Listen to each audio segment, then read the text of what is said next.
Class 12 का आपको दे रहे हैं हम फिजिक्स।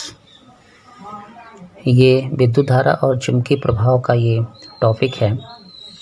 इसमें अगली टॉपिक आपको हम दे रहे हैं, बाकी पीछे एक वीडियो में मिला हुआ आपको, कि गतिमान आवेश के कारण उत्पन्न चुंबकीय क्षेत्र, यानी कोई आवेश अगर मूव करेगा तो उसके कारण चुंबकीय क्षेत्र बनता है, उसका ये आपको सत्यापन दे रहे हैं। देखिए, अगर कोई आवेश Q है, v वेग से गतिमान होगा, तो जो यहाँ पे r दूरी पे जो चुंबकीय क्षेत्र बनाएगा उसका सूत्र ये होगा। ठीक है, इस सूत्र को अगर वेक्टर रूप में लिखेंगे तो हम इस तरह से लिखेंगे, b बराबर μ04 पाई Q v क्रॉस r। ये v क्रॉस r लिखना ज़रूरी है आपको, क्योंकि अगर v और क्रॉस नहीं लिखेंगे तो v और r के बीच में जो ये कोण बन रहा है, इसके कारण आपका क्रॉस हो जाता है, क्योंकि ये सदिश राशि होती है। ठीक है, अब इसका प्रूफ देखिए आप। प्रूफ में है कि एक आवेश है जो v वेग से गतिमान है। माना एक स्थिर आवेश Q जिसके चारों तरफ का वैद्युत क्षेत्र होगा तथा चुंबकीय क्षेत्र भी होगा। ये तो फाइनल है।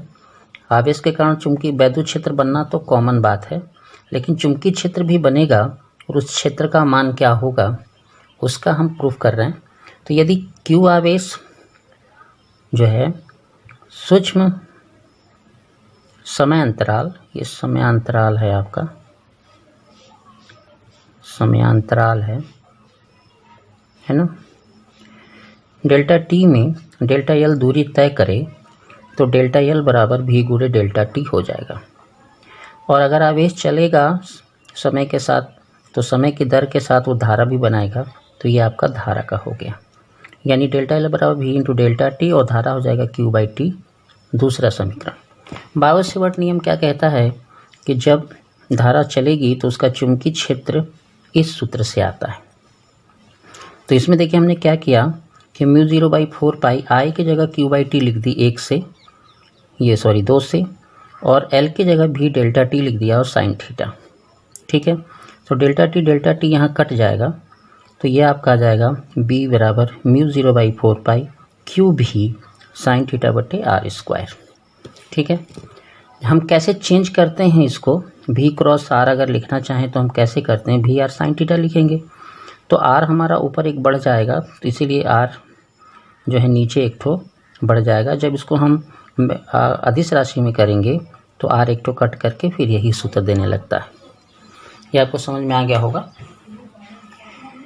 तो इसका सवाल देखिए कि एक इतने त्रिज्या के वृत्ताकार मार्ग पर एक अल्फा कण मूव कर रहा है।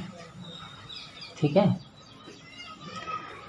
और उसकी त्रिज्या यानी r हो गया 1 × 10⁻⁻10 मीटर, है ना।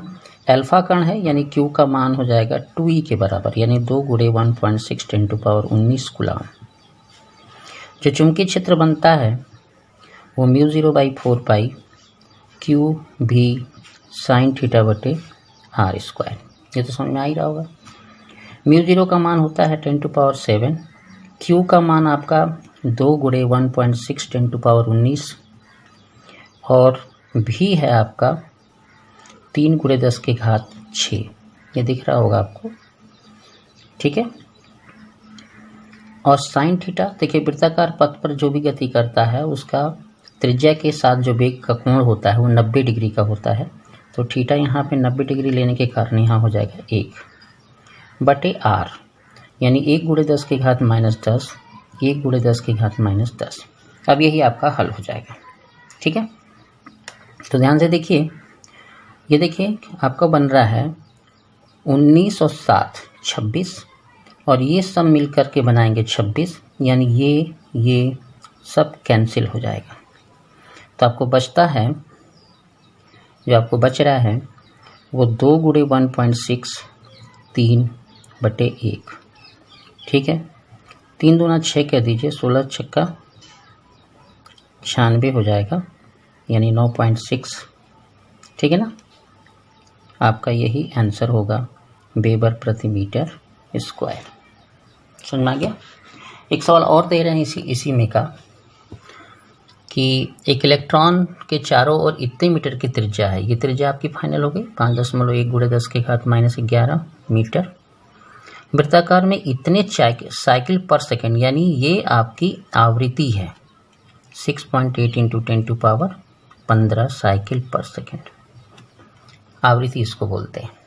ठीक है, तो कक्षा के केंद्र पर चुंबकीय क्षेत्र बताना है। ठीक है, हो गया।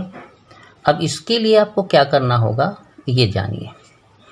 जैसे अगर हम समीकरण सूत्र लगाएंगे μ0/4π Q भी है ना, और sin θ/r², तो भी की जगह पे हम r ओमेगा कर दें। भी की जगह पे क्या करते हैं, r ओमेगा करते हैं।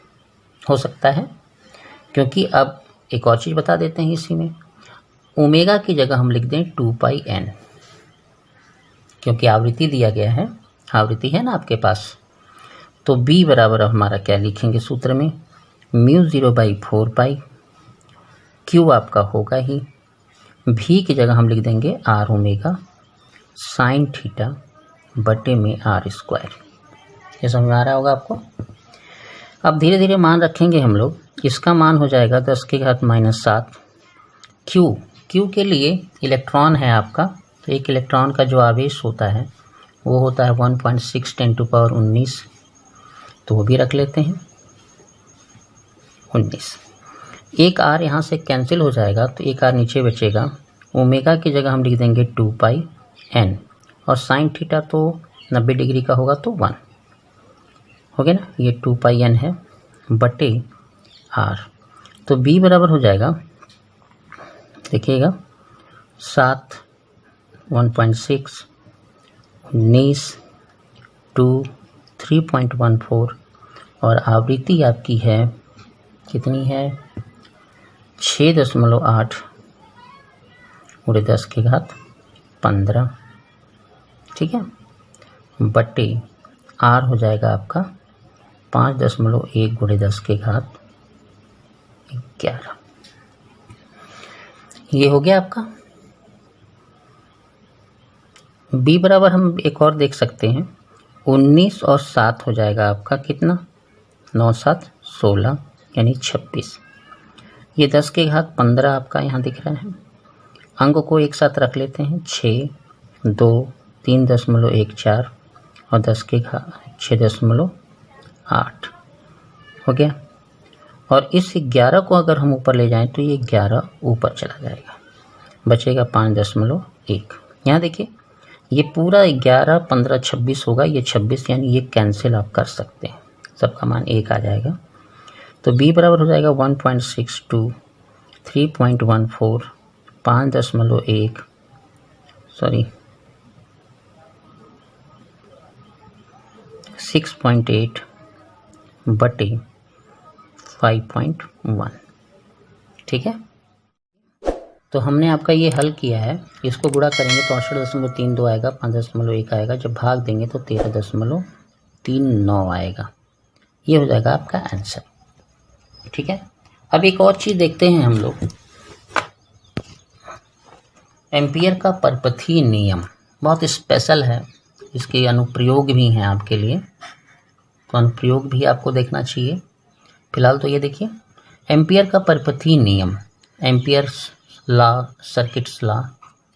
ठीक है, इस नियम के अनुसार चुंबकीय क्षेत्र के किसी बंद पृष्ठ के लिए, किसी बंद वक्र के लिए रेखीय समाकलन, चुंबकीय क्षेत्र किसी बंद पृष्ठ के लिए रेखीय समाकलन, यानी डेल्टा एल से समाकलन कर रहे हैं, यानी b × डेल्टा एल का समाकलन, वक्र द्वारा घिरे गए क्षेत्रफल से होकर प्रवाहित धारा। जैसे देखिए ये हमने आपको सर्किट दिया है, ये एक बंद वक्र है, चुंबकीय, इसके कारण जो चुंबकीय क्षेत्र बनेगा उसके इस वक्र पे कुछ दूरी पर आप चुंबकीय क्षेत्र कैसे निकालते हैं, उनके लिए है ये।